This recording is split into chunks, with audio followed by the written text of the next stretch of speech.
Oop. Okay, this is probably going to be my last talking head video talking about this wheel. At this point, I think I've learned pretty much everything that I need to, and I'm ready to give my concluding thoughts about it. Now, in my previous video, I already covered like the pros and cons about the design.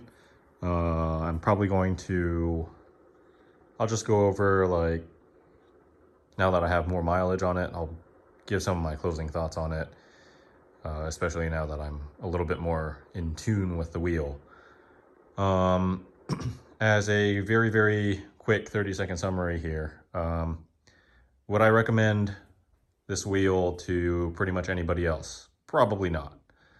Is it going to replace my Master? Absolutely yes. If we get a little bit into some of the more details about that, the reason why I don't recommend this wheel, or at least with its current form, with some of the current issues that it faces and some of the trade-offs that it has, the reason why I wouldn't recommend it is mostly comes down to the fact that the Master Pro firmware is not a desirable, it doesn't have desirable trail characteristics. Like the way that the motherboard accelerates is not the way that it accelerates and brakes, really. It's just not responsive enough, and it's not playful enough to make it really useful for the trail.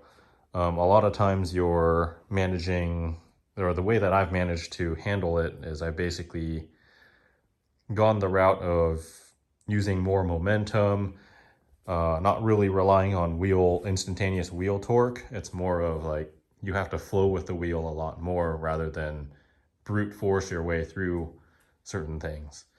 And then the other reason why I wouldn't really recommend it, at least like the 22-inch rim, that's really the main thing here, is it comes down to weight.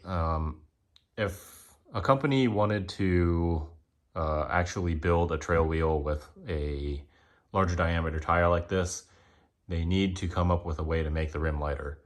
There's so much rotating mass, you combine that again with the controller that's in there, it just doesn't brake or accelerate very, very well.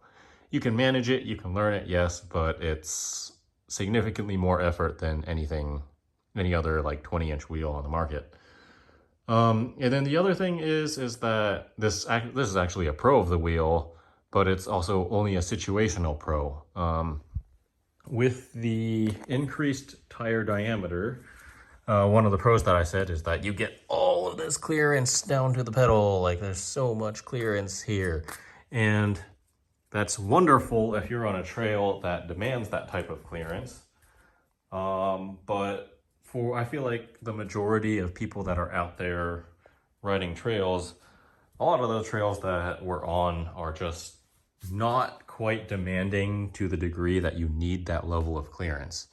Now, it is certainly nice to have, but it's not really a necessity. So in going to at least this specific wheel, the way that it is right now, it's like you traded off torque, you traded off responsiveness, and you gained clearance, which you only need some of the time, and you got a weight penalty, ergonomics sacrifice, and really the only two, the only two benefits that you got were better rolling characteristics, less train tracking, and better clearance. And in the event that you don't need any of those benefits, you're basically just handicapping yourself by going to a wheel like this. Now, one of the things that I previously complained about, I had talked about how this thing kind of bumped my leg. I've kind of gotten used to that now. The way that I stand on the wheel, and it's one of those things that you kind of get used to. It doesn't actually rub the inside of my knee with the way that I stand anymore. Although if you lean far enough, again, you can still hit this with the inside of your knee. The way that I stand, I do tend to stand pretty far back on the pedal. That's kind of just a thing that it's just my riding style. So I don't think there's anything else that I really need to cover about the wheel. I probably won't make any more talking head videos about this specific wheel anymore unless something drastic happens with it, like it spontaneously combusts or something breaks and I have to do repairs or something like that. So again, yes, I am going to replace my Master with this wheel. At least for the trails that I have available around me and the trails that I like to ride, it does give me all of the benefits that I like. So it's a great fit for me, but I feel like it's not really a great fit for most other people. Yeah, and then if another company, like I was saying, if somebody does end up coming out with a 22-inch trail wheel, a couple things that I would suggest that they take from this design. Number one, do adjustable pedals. I think that would be really good. And then the most important thing would absolutely be, I don't know how you guys are gonna do it, but make the rim and the motor lighter, and then make the control board a little bit more responsive at the low end. Yeah, I think that's about it. If I forgot anything, I'll probably just leave a comment or put a note somewhere.